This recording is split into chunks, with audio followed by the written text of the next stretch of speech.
اعوذ باللہ من الشیطان الرجیم بسم اللہ الرحمن الرحیم وَإِذْ قَتَلْتُمْ نَفْسًا فَادَّارَأْتُمْ فِيهَا وَاللَّهُ مُخْرِجٌ مَا كُنْتُمْ تَكْتُمُونَ فَقُلْنَا اضْرِبُوهُ بِبَعْضِهَا كَذَلِكَ يُحْيِي اللَّهُ الْمَوْتَى وَيُرِيكُمْ آیاتہ لعلکم تعقلون۔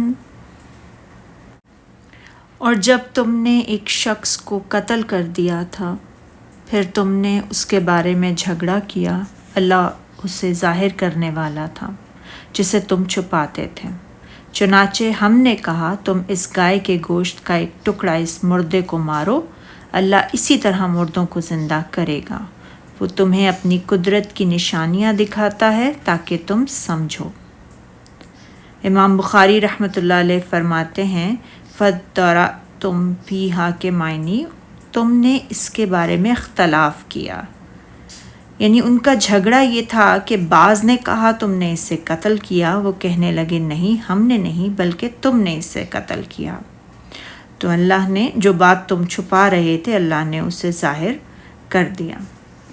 ہم نے کہا کہ اس گائے کا گوشت کا کوئی سا ٹکڑا مقتول کو مارو، یعنی اس گائے کے اعضاء میں سے کوئی بھی عضو مقتول کو لگا دو، اس سے معجزے اور خرق کی عادت امر کا ظہور ہو جائے گا۔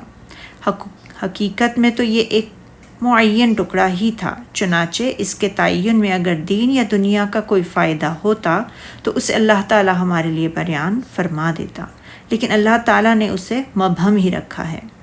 کسی بھی صحیح حدیث میں رسول اللہ صلی اللہ علیہ وسلم سے اس کے تعین کا ثابت نہیں ہے۔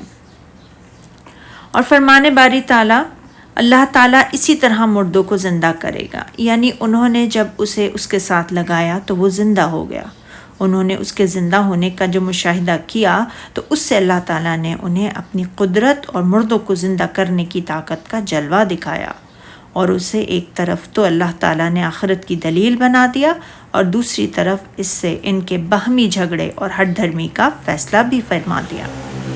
اللہ تعالیٰ نے سورہ بقرہ میں ہی مردوں کو زندہ کرنے کا 5 مقامات پر ذکر فرمایا ہے۔ پہلا، بنی اسرائیل نے جب موسیٰ علیہ السلام سے کہا کہ جب تک ہم اللہ کو سامنے نہ دیکھ لیں ایمان نہیں لائیں گے، تو اس موقع پر اللہ نے انہیں موت کے بعد از سر نو زندہ کر دیا۔ دوسرا، گائے کا واقعہ ہے۔ تیسرا، ان لوگوں کا واقعہ جو ہزاروں کی تعداد میں تھے اور موت کے ڈر سے اپنے گھروں سے نکل بھاگے تھے۔ چوتھا، اس شخص کا واقعہ جسے ایک بستی سے جو چھتوں کے بل گر پڑی تھی گزرنے کا اتفاق ہوا تھا۔ اور پانچواں، حضرت ابراہیم علیہ السلام اور 4 پرندوں کا واقعہ ہے۔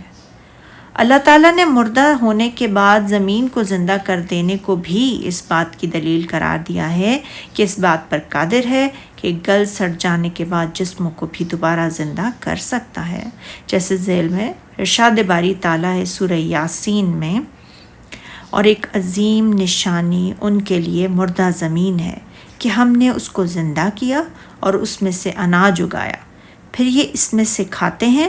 ہم نے اس زمین میں کھجوروں اور انگوروں کے باغ پیدا کیے اور ہم نے اس میں چشمے جاری کر دیے تاکہ یہ ان کے پھل کھائیں، اور ان کے ہاتھوں نے تو ان پھلوں کو نہیں بنایا، کیا پھر یہ شکر نہیں کرتے؟ صدق اللہ العظیم۔